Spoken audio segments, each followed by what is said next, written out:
Well, that was crazy. I really lost her.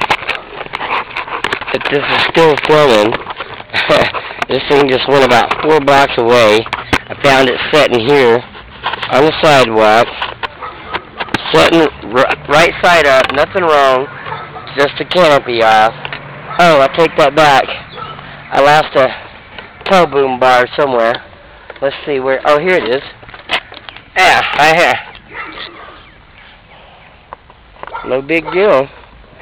I can't believe that. No damage. It must have auto-gyroed down. That's the only thing I can figure.